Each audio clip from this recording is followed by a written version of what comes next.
जय भारत साथियों आज एक और खास विषय पे वीडियो लेकर के आपके बीच में आए हैं। जैसा कि आपने टाइटल देख लिया होगा, इस वीडियो में बात करने वाला हूं लोगों को अपने साथ जोड़ने की कला के बारे में। वैसे इस पर मैं कई वीडियो बना चुका हूं, बार बार बात भी करता हूं, लेकिन ये टॉपिक है ही इतना महत्वपूर्ण कि लोग इसमें कुछ ना कुछ सवाल पूछ लेते हैं।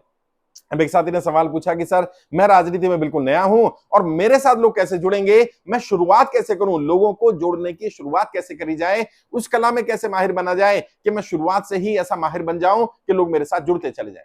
मुझे लगा अच्छा सवाल है, इस पर बात करनी चाहिए, इस पर लोगों को राय देनी चाहिए। दो तीन चीजें बताने की कोशिश करता हूं, खासकर से वो लोग जो अभी राजनीति में शुरुआत कर रहे हैं, करने की सोच रहे हैं। शुरुआत में ही सही डिसीजन लेना सबसे महत्वपूर्ण होता है, और यदि आपने शुरुआत बढ़िया कर ली तो आपकी आधी जीत तो तय हो गई, क्योंकि कहते हैं कि well begin is half done. अगर शुरुआत सही कर दी है तो आधा काम तो आपका आसान हो गया। क्या करना है? सबसे पहली बात तो जब भी लोगों को अपने साथ जोड़ना है, दो कारण से लोग आपके साथ जुड़ना, तुरंत जुड़ना पसंद करते हैं और उससे आपको लाभ भी होता है। लेकिन लॉन्ग टर्म में अगर जुड़ना है तो इन दो कारणों के अलावा भी लोग जुड़ने चाहिए। वो दो कारण कौन से हैं जिनसे लोग जुड़ते हैं? या तो आपके डर से या आपसे लालच से, स्वार्थ से जुड़ते हैं। डर या लालच, ये दो ऐसे कारण हैं जिनके कारण लोग जल्दी जुड़ जाते हैं।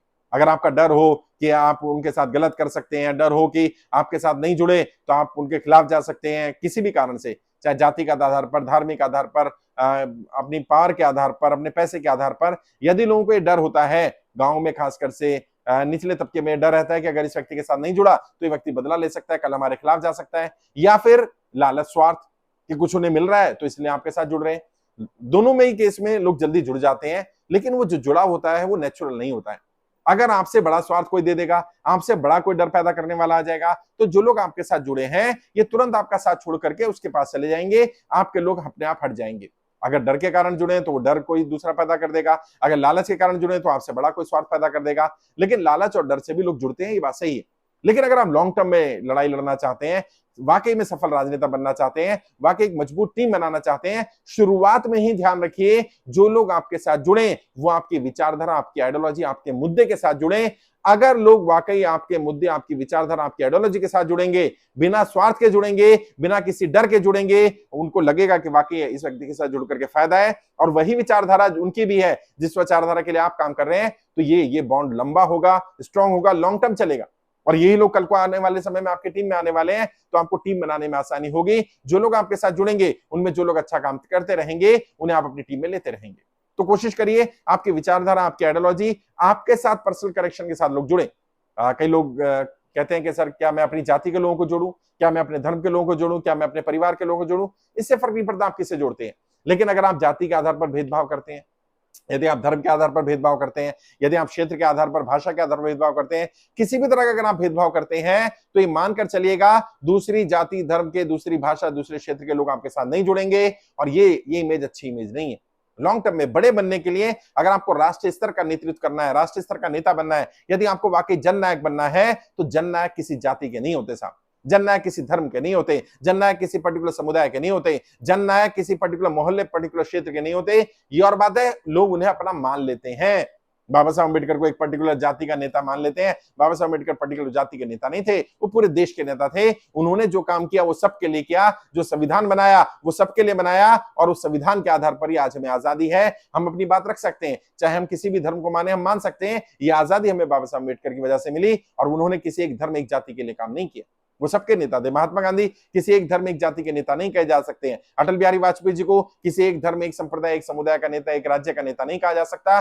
जो बड़े जननायक होते हैं, जयप्रकाश नारायण साहब रहे, पंडित जवाहरलाल नेहरू रहे, इंदिरा गांधी रही, जितने भी लोग ऐसे रहे जो जननायक हैं, जिनका अपना जनाधार था, उन्होंने, आप देखेंगे तो एक पर्टिकुलर समुदाय, एक पर्टिकुलर जाति, पर्टिकुलर धर्म, पर्टिकुलर क्षेत्र, पर्टिकुलर भाषा के लोगों के लिए काम नहीं किया।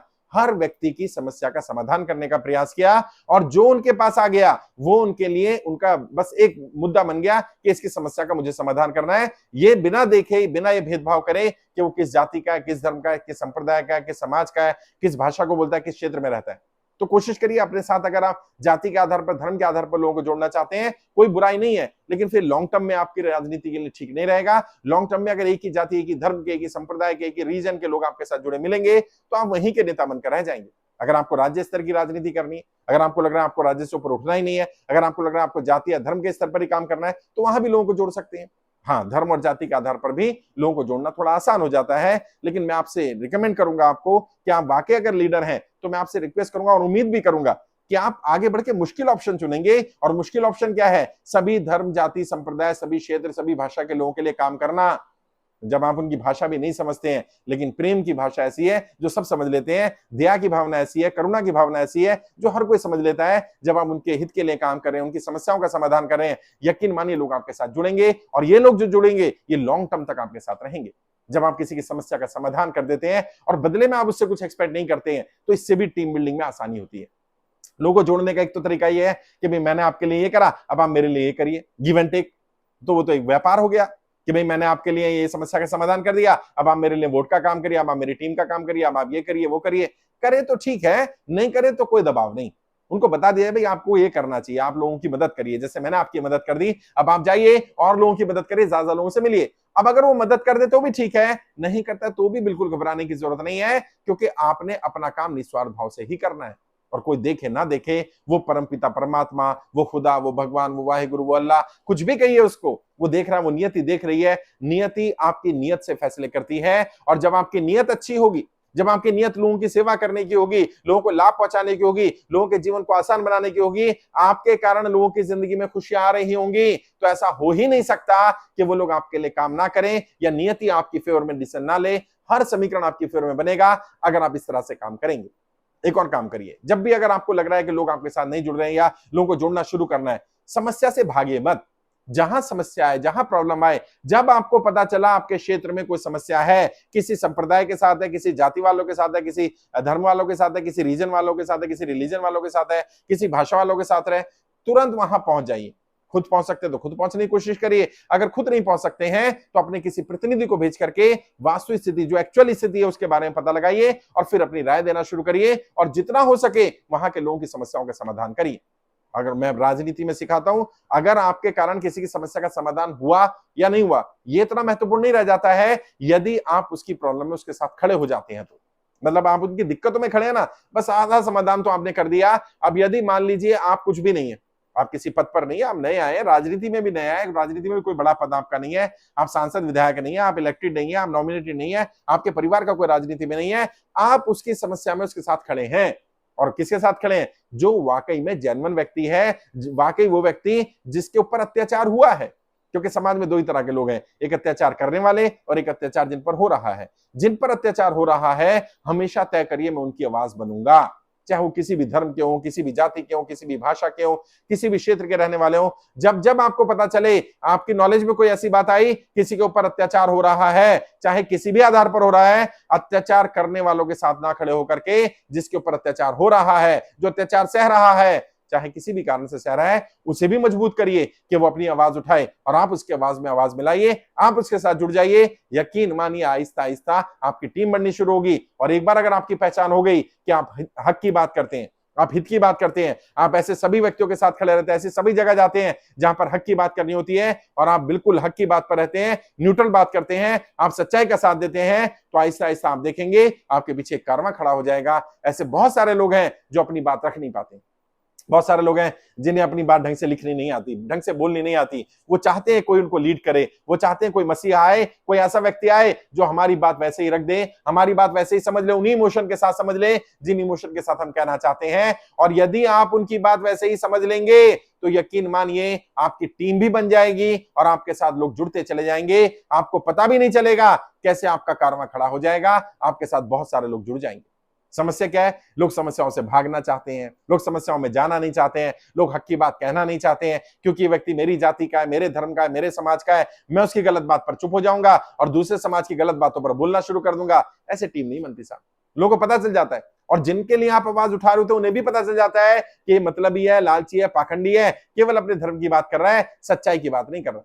क्योंकि अपराधी ने, जिसने अपराध किया, जिसने पाप किया, जिसने गलती की है, किसी को पता हो या ना पता हो, उसे पता होता है, किसी को नहीं पता। आप कोर्ट से भी छुपा लेंगे, नकली साक्ष्य भी ले आएंगे, उसको तो पता है। और जिसने अपराध किया, जिसने गलत किया, आप उसकी पैरवी करने लगते हैं, तो उसे पता है मैं गलत हूं, फिर भी ये मेरा साथ दे रहा है। इसका मतलब ये है, ये भी उम्मीद करता है कि कल जब मैं गलत हूं तो आप मेरा साथ देना। आपको गलत के खिलाफ बोलने की आदत होनी चाहिए, सही का साथ देने की आदत होनी चाहिए। और जब ऐसा काम करेंगे तो ना केवल नेता बनेंगे, आप जन नेता बनेंगे, जननायक बनेंगे। लोग आपके साथ जुड़ना खुद पसंद करेंगे, आपकी टीम बनती चली जाएगी, लोग आपके साथ कनेक्ट होते चले जाएंगे और आपको मेहनत नहीं करनी पड़ेगी इसके लिए। और लालच दे करके, पैसा दे करके, स्वार्थ दे करके, कोई पर्टिकुलर उद्देश्य लेकर के जिसमें केवल लोगों का स्वार्थ सिद्धि हो जाए, उस उद्देश्य के लिए अगर काम करेंगे तब भी लोग जुड़ जाएंगे, जल्दी जुड़ जाएंगे। लेकिन जैसे उनका उद्देश्य पूरा हो जाएगा, जैसे उनका स्वार्थ पूरा हो जाएगा, जैसे वो जिस लालच से जुड़े थे वो मिल जाएगा या उससे बड़ा लालच कोई दे देगा उनके सामने, वो तुरंत आपका साथ छोड़ करके चले जाएंगे। इसलिए ध्यान रखिएगा, शॉर्टकट तरीके नहीं अपनाने। अक्सर समस्या क्या आ रही है, लोग टीम क्यों नहीं बना पा रहे, लोगों को जोड़ क्यों नहीं पा रहे, लोगों को कनेक्ट क्यों नहीं कर पा रहे अपने साथ? क्योंकि लोगों को लगता है कोई शॉर्टकट तरीका मिल जाए। आई एम सॉरी, सफलता का कोई शॉर्टकट नहीं है, कोई छोटा मार्ग नहीं है। सफलता के रास्ते तो मुश्किल होते हैं, लंबे होते हैं, पथरीले होते हैं, उस पर तो मेहनत ही करनी पड़ेगी, संघर्ष का मार्ग चुनना पड़ेगा। आसान रास्ते सफलता के नहीं है। या तो सफलता की इच्छा छोड़नी पड़ेगी या आसान रास्तों पर चलने वाली इच्छा छोड़नी पड़ेगी। दोनों चीजें साथ नहीं हो सकती। सफलता और आसानी ये तो संभव नहीं है। अगर ये इतना ही आसान होता तो ना आपकी जरूरत होती, ना मेरी जरूरत होती, कोई भी सफल हो जाता। और राजनीति में तो मैंने बताया 99% people who enter into politics fail. 99% लोग फेल होते हैं साथियों। तो सोचिए, जो फील्ड जिसमें 99% लोग फेल हो रहे हैं, अगर वो इतना आसान होता तो फिर तो बहुत आसानी से लोग सफल हो जाते। ये मुश्किल काम है।